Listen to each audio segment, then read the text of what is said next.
just the way he can study us, know what frustrates us, know what's like motivates us in a way. Like you can tell that in practice, games. So no, that's coach for you. He also said this time of the season he knows that sometimes you guys might need it, and then he kind of mimed putting his arm around somebody for comfort. It didn't look supernatural. But just how do you see, I know he's always going to be coach, but how do you see his coaching style maybe shift a little bit instead of yelling, it's more, what can I do for you? I mean, coach is still coach. He's always going to be coach. But I know he, like when we have talked, I know he emphasized like at this point in the season, like we want us to be at our best. And sometimes I think when you're like, oh, like negative, or like that's like preseason, that's like getting ready for the year. But then at this point in the year, we're working on tying in the loose screws, like putting everything, like our final project almost together.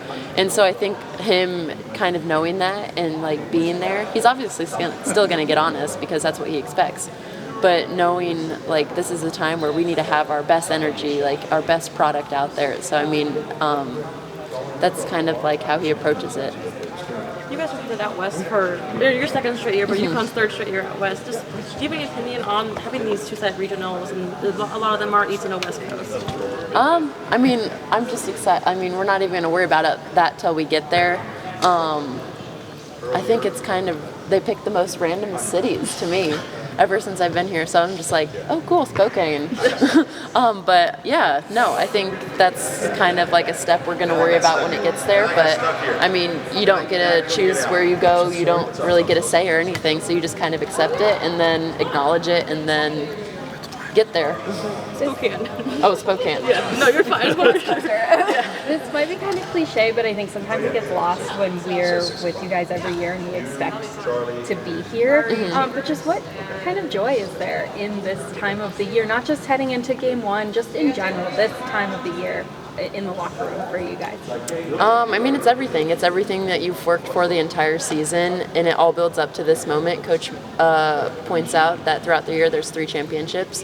You have the regular season championship, you have the actual like Big East tournament, and then you have this tournament. So I think it's kind of like it builds up and you prepare throughout the whole season to get to this point, and it's just kind of exciting that you're finally here. But I don't think you can get really distracted by how big it is, or else you lose sight of what's in front of you. And no, but we're all excited to be here. It's like, kind of like the final push of the season, and so it's a great time. How about the fact that finally, I mean, last year when you were doing this, it was, we better hope nobody else gets hurt because we might not be able to get a team on the court. Literally. Like, just what does it do for you to know that, like, there's some breathing room this year? No, I mean, it's great that there is definitely more breathing room just because we have so many assets to the team that can contribute anytime when they step onto the court. And so I think that's something it's more positive outlook into the season, knowing that we have all those great pieces. And I mean, our mindset's not going to change on that we expect perfection, and that we every person that steps onto the court, we need to execute and do what we usually do. So I mean, nothing changes in that aspect, but I think it is good knowing that we have so many great pieces. And who is Paige as a teammate to you, just in the time you've gotten to spend with her? What does she come to mean to you, the player? She's fantastic. I was just talking about this with my dad the other day. I was like, she is like such a great leader, great person to be around. Like, I think just coming out of my shell more this year and then getting like to know her more, I think it's just kind of, she's just awesome. I mean, on every aspect, like she's there for you on the court, she's there for you off the court, and like I feel like that doesn't get shown a lot. Like all you see is like basketball Paige, like, which obviously she's the best, but like no, she's a great person, great teammate, great mentor, great leader in all aspects of her life. And I'm so fortunate that I'm able to have last year and this year with her. Like I've learned so much from her, like from when I came in as a freshman to now, and so I'm just going to treasure that forever. What's the biggest thing you've learned from Paige that's helped you in your basketball journey? I think definitely just kind of like not getting too high or not getting too low, and kind of not letting, like I know in some cases like throughout practice or something, like how coach can get on you. And I remember last year I'd be like, I would tense up and I'd be like, it would drive me insane not that it doesn't anymore, but like I feel like I've gotten better at that. But no, she's always there to be like, hey, like you got this. Like she's always there to like believe in you, hold you accountable. But that's just who she is. How about just the fact that everything she's given, she does her best to share it with the team? Not given, earned. She does her best to share with the team. I mean, we're so incredibly lucky. I mean, even just like today, I think her and AZ got us like another pair of Bose headphones, and I was like, oh my goodness. It's just so incredible that she takes all of her great gifts and that she's like chooses to share it with us. And I think that just sums up the type of person that she is, that she's not selfish and she's not going to keep it all to herself, and that she wants everyone else to experience it with her. Unless she's got a good shot, then take it, right? Yes. Speaking of your dad, how nice was it to get to enjoy the baseball game the other day with him? It was great. I mean, it was a great UConn baseball game, great weather, opening day. It was certainly exciting. I mean, it was just good bonding time with my dad. He always usually sticks around after the Big East tournament so we can have an extra like day or two together. But no, I love a good baseball game. UConn played well. Got a lot of, I think they scored like 10 runs in that stretch in one of the innings, and I was like, whew. I felt bad for, was it Rhode Island? LIU. Oh, LIU. Yeah, but no, it was awesome. What kind of advice are you giving Sarah and Allie? I know Morgan's not playing anymore, but like just heading into the NCAA tournament, how it is different than the regular season. I don't know if I've even given really advice. I think we're just kind of like taking it day by day. I feel like they're so mature for freshmen, and that I think they understand it, and as a team collectively we all understand it. So it's just kind of like we're here. When you see the bracket come out, do any teams in the region catch your eye? Or are you looking at what a potential path to the Final Four is at all? Nope. We're just going to take one game at a time. I think that's like the biggest thing, because you can't get to the next game without winning the first one. So I don't even think we're really too focused on what lies ahead for us. I think we're more focused on in the present. Do you look to see if any of your friends are in your bracket or anything like that? No.